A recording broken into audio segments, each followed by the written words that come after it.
Hello, my name is Malcolm, and welcome to Manly Ego Podcast.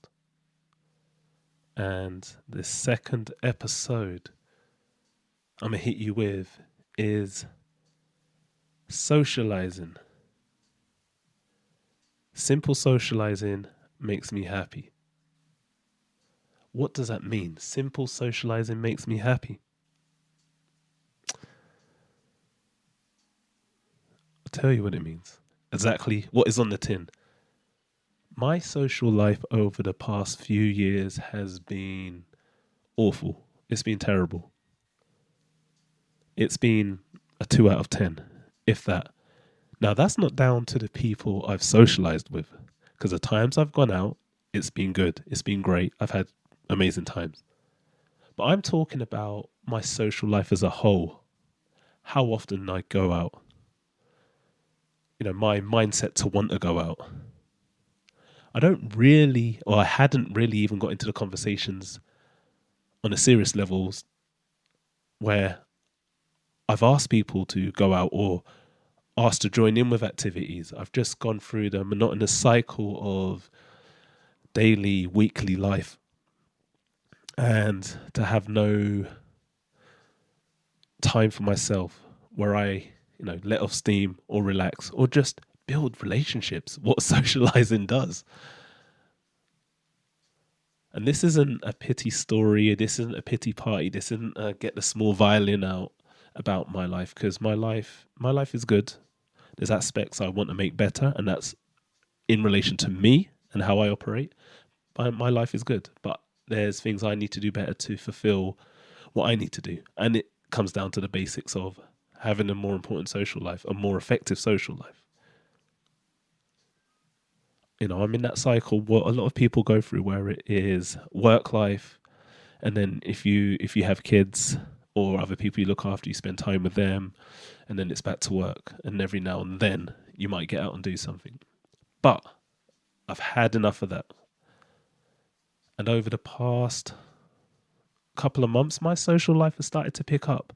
I'm doing them simple things that's getting me out there and getting me socializing. I may meet new people. It may be socializing with people that I already know. But I'm getting out there. I'm having conversations. And it's giving me positive energy. It's given me, motivation to want to enjoy my time, my days off from work, because I'm thinking, I know I'm going to do this when I finish work. I know in a couple of weeks I'll be going to this event, or even just going out for a simple meal or coffee with friends. And these things are making a big difference. Because in my mind, socializing had to be, doing the big things. I mean, like your big super social events. Maybe you go on a holiday with friends or a partner or whatnot, or going to a concert or a gig. But I'm just doing the little basic simple things. There's cinema, coffee dates. I haven't been drinking coffee for nearly 3 months, by the way. Hot chocolate is my choice. Going for breakfast at cafes, going out for dinner. And all these situations create the opportunity to talk, socialize. Find out how your friends are doing. Find out how your partner's doing. Whoever you're going out with. Find out how your family are doing. Pick up your conversation skills. Improve them conversation skills. Get used to the awkward silences that come from conversations sometimes. Be brave enough to be silly and make a joke, or just do something that will make whoever you're with laugh. And laugh at their silliness. And all these things are upskilling me in such a simple way. And in such a simple way that can't be done when I'm spending time by myself. It's such a basic thing, but when we get stuck in that pattern, like I have, we forget about these things. Or maybe we don't forget about them, but we don't really think about the impact we're having by not getting out there and doing it. Because I didn't have to sit here and talk with you people about the benefits of going out and socializing and how good I'm feeling because I'm doing it on a more regular basis. But yet, why have I not been doing that? Because I've let myself get stuck in that same monotonous pattern. I know you can relate. Or maybe you're all super socializers already, socializing and getting out there and doing your thing, and I'm just that lonely, sad party that is too late to the party, too slow to catch on. But I don't think that's the case. You know, we all have our life, we all have our responsibilities, we all have our things we need to do. So, what am I doing to socialize? You know, I've already kind of touched on it. My big thing at the moment has been going out for coffee dates. And when I say coffee dates, I just mean I'm going out for a coffee with friends and whatnot. I think it's called coffee dates, or maybe that's me being too old at 42 to know what terminology is used right now. But I go out for coffee with my friends. They tell me how they're doing. I tell them how I'm doing. We have the generic conversation. I'll explain other things that are going on in my life, and they will too. Because I'm going out with people I've known for a long time, and they're good friends. So I know I can have that honest conversation. I can be vulnerable. I can tell them about how I've been feeling, how maybe I've been having hard times at work or hard times in my personal life. And it's a safe space to have that conversation. It also allows me to exercise my whole reason of manly ego. You know, expressing emotions, expressing feelings, normalizing that. And especially from a male perspective, me being male, letting people know this is how things are for me. This is my vulnerability. But it feels so good to be able to do that in a social environment. You know, growing up, I would hear my parents talk about go out for a coffee or go out for it just sounded boring. Now that's not exciting to children or teenagers, is it? Going out for a coffee or whatnot. But you appreciate them simple things now, them simple pleasures. As you get older, I can really relate to it. You know, I was out for a coffee today, so I still got hot chocolate. So I still got that energy because these things create memories, right? You're there with people that you appreciate. I mean, it'd be quite unusual to deliberately go out for a coffee date with someone that you don't like. I mean, if that's something you have to do regularly, I feel sorry for you, I feel for you, but I will go with the special people in my life. I have a small circle, and that's by choice because I want to interact with people that I relate to, who I appreciate, who I believe appreciate me, who can add quality to my life, and hopefully I can add quality to their life. So I do make the most of these coffee dates and things like that. I've been to Top Golf recently. Do you know Top Golf? In UK, I know everyone will know Top Golf. In America, I don't know how far Top Golf spreads around the world, what other countries or continents have Top Golf, but I'm sure they've got an equivalent. Driving range, do your best golf driving shots. I don't know no golf terminology, but it's fun. You've got your targets to aim for. I would like to tell you that I aim for targets. I don't. I hit and hope. Just try and get range. Just try and feel this professional going for all that. And make a fool of myself. Great social occasion. Great occasion to show how silly I can be, but also how fun I can be. And also get them endorphins going around my body because I'm having a great time. And hopefully the person I'm with is having a great time. And that's another thing. And that's these simple things that make me think, do you know what? It wasn't too much effort to do that. It was quality time well spent. It didn't break the bank. Yeah, it cost some money, but it didn't break the bank. These coffee dates don't break the bank. I mean, maybe they would every day, but these are simple things that can be done. And I think maybe that's my problem, or has been my problem, where in my mind, if I'm doing something social, it has to be something big. And it's like, have I got the money? Yeah, I've got the money, but if I do that, then it's going to leave me short somewhere else.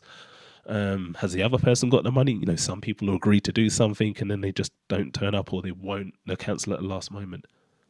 But keeping it simple is more likely to allow the occasion to happen for both people. Something cheap, something where we can have that conversation or spend that time together. And then when that connection's built, then hey, maybe we will then decide to do something a bit bigger. Again, whether it's as a friend, whether it's with a partner or someone you're courting. But starting off simple is always the most effective way in anything, right?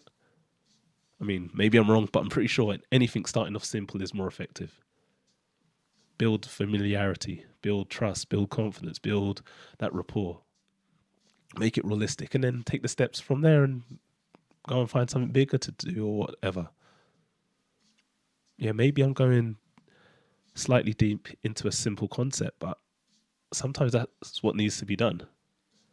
You know, when we break something down and think, it really hasn't been that hard to go out and meet up, because the amount of times I've said to my friends, we'll do this or we'll do that, you know, or the amount of times I haven't bothered because I thought there's no point doing this, saying we'll do this or that, because it won't happen. And, you know, now making it simple and realistic is making these things happen. You know, I don't drink alcohol, so I'm not going to go to the pub with you. If I do go to the pub, I'll have my food, maybe a soft drink, and then go. I'm not going to stay for a whole alcohol, you know, fueled booze fest or whatnot, because it's just not what appeals to me. No judgment, but that's not how I want to spend my time. I'm not a big fan of the pub environment, so you know, it's about doing something that works for me and doing that works for who I'm going out with. How was I feeling before I started this new drive of socializing? Ain't that a good question? A very simple question. I was feeling flat. I was feeling very empty. Why? Because I'm not connecting.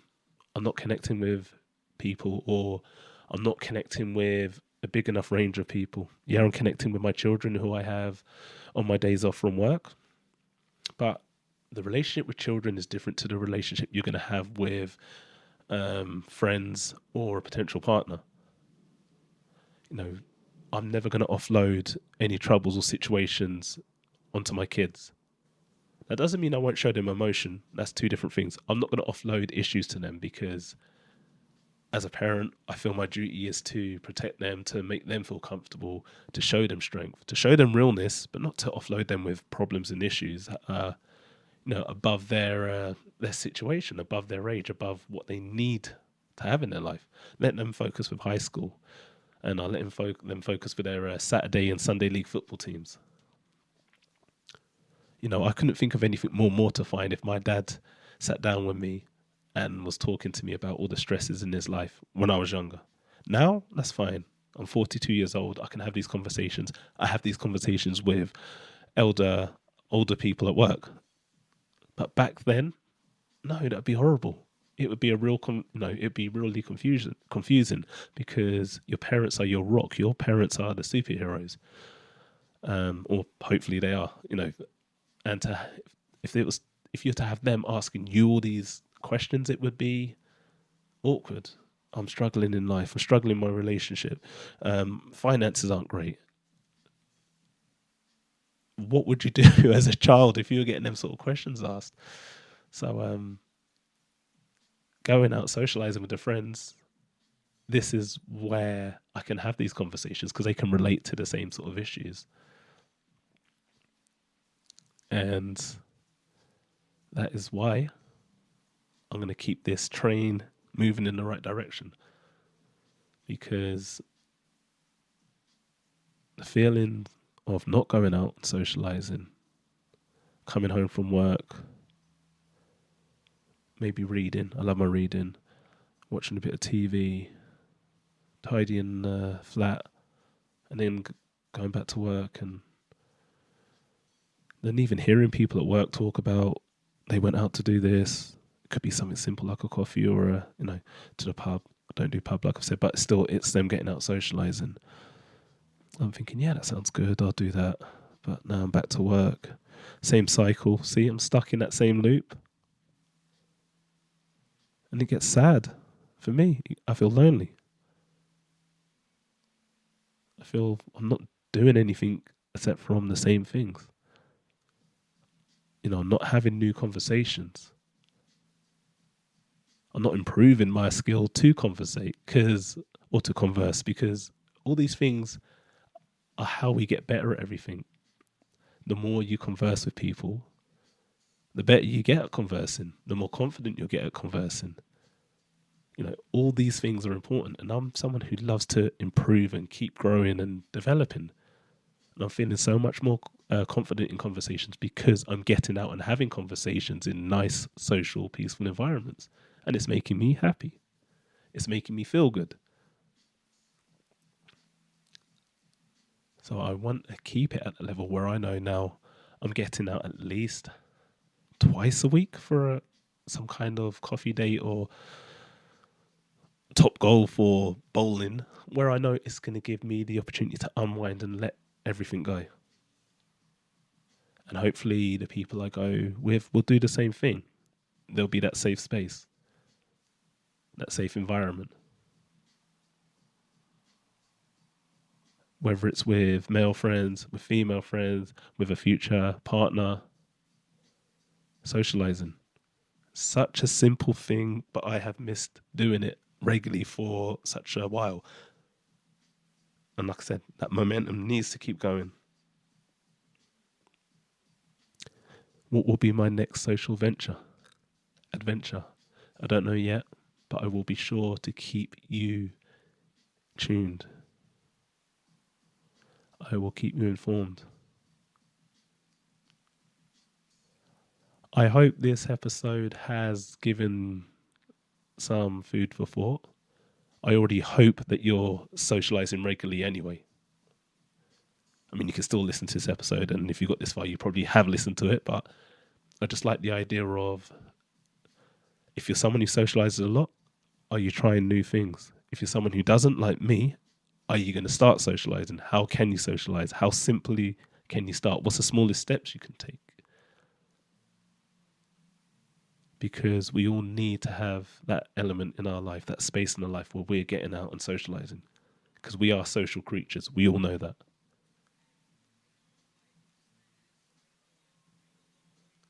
Enjoy the rest of your day. Thank you for tuning in. And make sure to join me on the next episode of Manly Ego Podcast. Thank you.